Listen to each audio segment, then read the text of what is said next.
പഞ്ചായത്ത് കല്യാണ മണ്ഡപം ബൂത്തിലാണ് ഇവിടെ 126, 128, 129 ബൂത്തുകൾ 3 ബൂത്തുകളിലായിട്ടാണ് ഇവിടെ വോട്ടിംഗ് ക്രമീകരിച്ചിരിക്കുന്നത്. ഇവിടെ നമുക്കറിയാം ഉച്ചയ്ക്ക് 1 മണി സമയമായിട്ട് പോലും കൃത്യമായി ധാരാളം ആളുകൾ ഇവിടെ ക്യൂ നിൽക്കുന്നത് നമുക്ക് കാണാം. സ്ത്രീകളടക്കമുള്ളവരാണ് കൂടുതലായിട്ടും. പുരുഷന്മാരുടെ ലൈനിൽ ഒരാൾ കൂടിയാണ് ഇനി വോട്ട് ചെയ്യാൻ കാത്തിരിക്കുന്നത്. പക്ഷേ സ്ത്രീകളുടെ അടക്കം വരിയിൽ ധാരാളം ആളുകൾ ഇവിടെ ഇപ്പോഴും വോട്ട് ചെയ്യാൻ വേണ്ടി കാത്തിരിക്കുന്നുണ്ട്. നമുക്ക് അവരുടെ പ്രതികരണം കൂടി നോക്കാം. ഉച്ചയ്ക്ക് മുമ്പ് വോട്ട് ചെയ്തു പോയാലുള്ളൊരു തയ്യാറെടുപ്പിലാണോ? അതെ അതെ. എല്ലാവരും ഒരുമിച്ചാണോ വന്നിരിക്കുന്നത്? എല്ലാവരും ഇവിടെ ആർക്കാണ് മുൻതൂക്കം? അങ്ങനെയൊന്നും പറയില്ല, എല്ലാവരും ഒപ്പത്തിൽ നിൽക്കുന്നുണ്ട്. ആര് ജയിക്കണം, അതായത് ഇന്ന സ്ഥാനാർത്ഥി എന്നല്ല, എങ്ങനെയുള്ള ഒരാൾ ജയിക്കണം എന്നാണ്? ജനങ്ങളെ സേവിക്കുന്ന ഒരാളെ ജയിക്കണമെന്നാണ് ആഗ്രഹം. ശരി, ഇത് എത്രാമത്തെ വോട്ടാണ്? ഇത് ഒരു 4-5-5 ആണല്ലേ. ഇവിടെ ഭയങ്കര മത്സരമാണോ? ഭയങ്കര മത്സരമാണ്. ഇത്തവണ ഒരിക്കലും കണ്ടിട്ടില്ലാത്ത പ്രചാരണമൊക്കെ ഉണ്ടായല്ലോ. ഉണ്ടായി. എന്താ ഇവിടുത്തെ വോട്ടിനെ സ്വാധീനിക്കുന്നത്?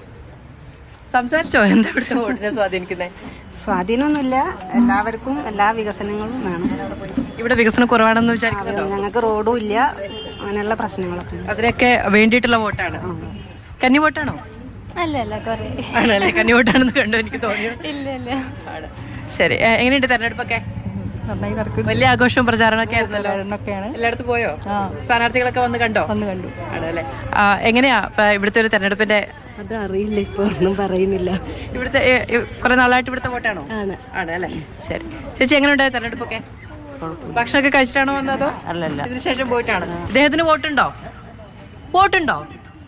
അമ്മയ്ക്ക് വോട്ടുണ്ട് അല്ലേ? കൂടെ വന്നതാ. ശരി, എങ്ങനെയുണ്ട് ഇവിടുത്തെ തെരഞ്ഞെടുപ്പൊക്കെ? നല്ല അടിപൊളിയായിട്ട് പോകുന്നു. പ്രചാരണമൊക്കെ എങ്ങനെയുണ്ടായിരുന്നു? ഉഷാറായിട്ട് പോകുന്നു. സ്ഥാനാർത്ഥികളൊക്കെ വീട്ടിൽ വന്നോ?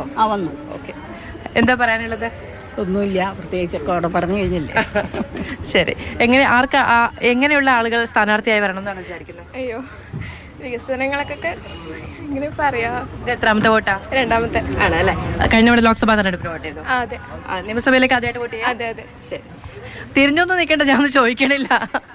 എങ്ങനെയുണ്ടായിരുന്നു തെരഞ്ഞെടുപ്പൊക്കെ? ഓ ശരി, തെരഞ്ഞെടുപ്പൊക്കെ എങ്ങനെയുണ്ടായിരുന്നു? നല്ല ഉഷാറായിട്ടുണ്ട്. എല്ലാ സ്ഥാനാർത്ഥികളും വന്നിരുന്നു. എല്ലാവരും വോട്ടൊക്കെ ചോദിച്ചു. ഒരു പുരുഷ വോട്ടർ കൂടിയാണ് മാറി നിൽക്കുന്ന സ്ഥലത്ത് വോട്ട് ചെയ്യാൻ ബാക്കിയുള്ളത്. പക്ഷേ സ്ത്രീകളുടെ ഒരു നീണ്ട നിര തന്നെ അവിടെ കാണാൻ കഴിയുന്നുണ്ട്.